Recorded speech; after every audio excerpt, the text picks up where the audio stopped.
When our Eucharist was over, it was time for us to move forward, to climb the steps out of the men's dungeon into the light. So, all of a sudden you're back out and just looking over the fishing boats and in the bright sunshine, but you had this terrible feeling about you of what you had just learned about or what you had just seen. It was just kind of confusing how such a big issue could be so hidden.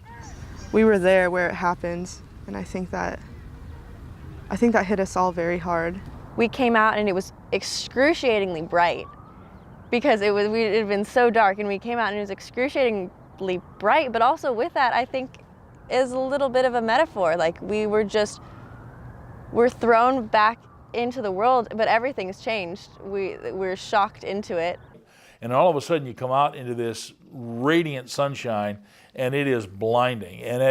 But it also was the brightness of that knowledge, the brightness of being more aware now than I was when I went into that dungeon. I don't think it took until dinner that night for people to start saying, we want to do something. We're abolitionists. We want to be abolitionists. What can we do? I mean, once you know this, it's kind of like, okay, now I have to do something. You can't be there in that moment and forget about it.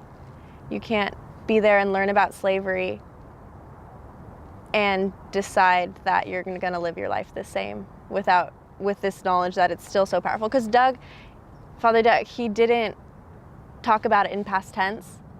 He talked about it as it is today, and the fact that it's still going on so strong, and it's going on in this location that we're at in Ghana, that child slavery is still so prominent. And being there and knowing that you can't shut your mind to it, you can't close your eyes to it, and I think that was probably part of why it was so powerful, is it can't leave you after that.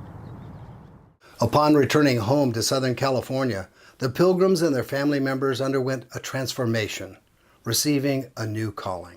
So I personally started researching. I started looking online, and other than that, it was kind of like just research and sharing with each other what we found and, different things. We would find links and things and email them, and then I personally started researching fair trade to learn about, what that was and what we could do in that area.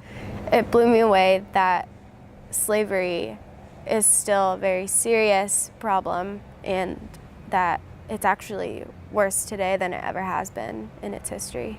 And it almost became overwhelming. It's like it's everywhere. It's here in Ventura. It's in Los Angeles. It's in California. It's in the U.S.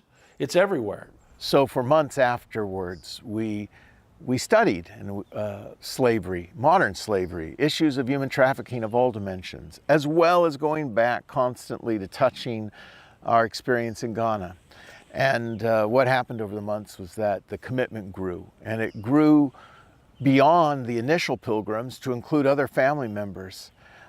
And with that came the realization that it was time for us to go forward and set up a charity, a nonprofit organization, Abolish Slavery Now, and get about the work that God had called us to.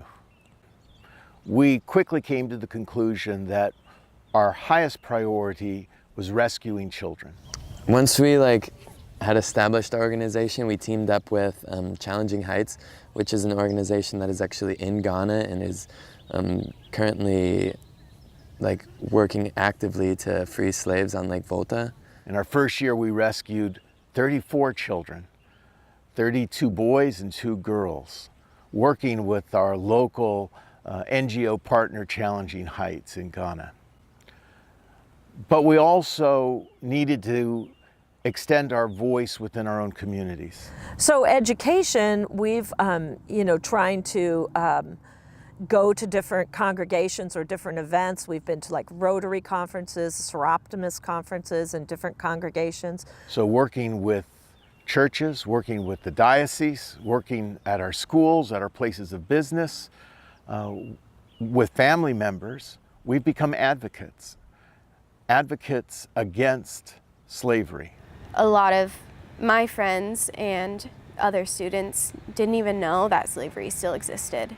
If I had one wish for those seeing this video, it would be that at its conclusion, they could, in their hearts, and then vocally, say the words, "I am an abolitionist," and become part of this Underground Railroad's effort to combat, to abolish slavery now.